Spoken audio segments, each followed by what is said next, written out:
মৃত্যুদণ্ড। শেখ হাসিনার বিরুদ্ধে মৃত্যুদণ্ডের রায় দিয়েছেন আন্তর্জাতিক অপরাধ ট্রাইব্যুনাল ১ এর চেয়ারম্যান বিচারপতি গোলাম মর্তুজা মজুমদার।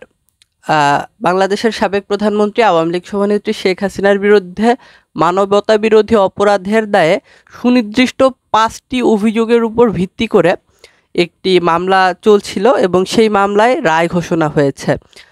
শেখ হাসিনার বিরুদ্ধে যে ৫টি অভিযোগ আনা হয়েছে সেই ৫টি অভিযোগ প্রমাণিত হওয়ার পরিপ্রেক্ষিতে ৩ সদস্যের একটি বেঞ্চ এই রায় ঘোষণা করেন। অভিযোগগুলো শেখ হাসিনার বিরুদ্ধে আনা ৫টি অভিযোগের মধ্যে অন্যতম অভিযোগ হলো গণভবনে অবস্থান করে ২০২৪ সালে গণভবনে অবস্থান করে তিনি সংবাদ সম্মেলনে বক্তব্য দিচ্ছিলেন। এই সময় যারা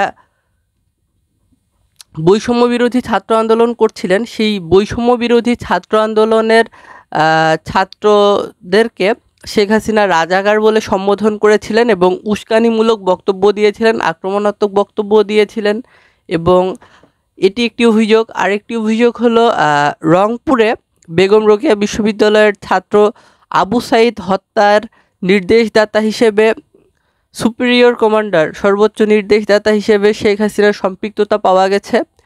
হেলিকপ্টার থেকে ড্রোন থেকে গুলি চালানোর নির্দেশ দিয়েছিলেন, ৩৬ সেনা নামানোর জন্য নির্দেশ দিয়েছিলেন শেখ হাসিনা, এমন অভিযোগ আছে। চানখারপুলে সেখানে আনসারদের সঙ্গে এবং পুলিশের সঙ্গে যে ছাত্র জনতার সংঘর্ষ হয় সেখানে ৬ জন মানুষ নিহত হয়, সেই হত্যাকাণ্ডের সঙ্গে শেখ হাসিনার সম্পৃক্ততার প্রমাণ মিলেছে। এবং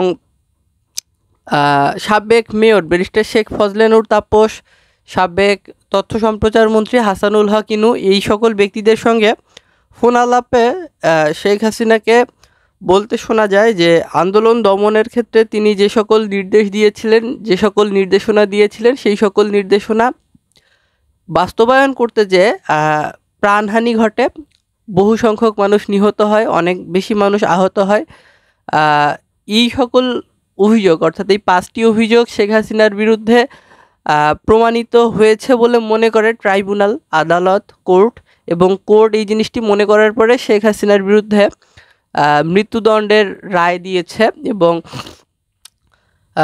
আন্তর্জাতিক অপরাধ ট্রাইব্যুনালের চিফ প্রসিকিউটর তাজুল ইসলাম তাকে আজ সকাল থেকেই অর্থাৎ রায় ঘোষণার দিন সকাল থেকেই ভারতীয় বিভিন্ন ফোন নম্বর থেকে তার সঙ্গে যোগাযোগ করা হয় এবং বিভিন্ন ধরনের হুমকি ধামকি দেওয়া হয়, বিভিন্ন ধরনের আপত্তিকর অগ্রহণযোগ্য কথাবার্তা ফোন কলে বলা হয়।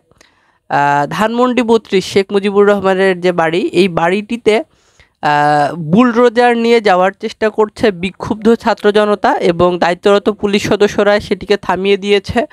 এবং ট্রাইব্যুনালের আশপাশে জুলাই ৭১, জুলাই ২৪, জুলাই যোদ্ধা, জুলাই ফাইটার্স, জুলাই মঞ্চ, মঞ্চ ২৪, গণ অধিকার পরিষদ, জাতীয় ছাত্র শক্তি, এইরকম বিভিন্ন সংগঠন তারা অবস্থান নিয়েছে এবং শেখ হাসিনার ফাঁসির দাবিতে স্লোগান দিতে দেখা যায়। এবং ট্রাইব্যুনালের এই রায় ঘোষণার পরে তারা প্রত্যেকেই সন্তোষ প্রকাশ করে এবং স্বস্তির যে নিঃশ্বাস সেই নিঃশ্বাস ফেলে।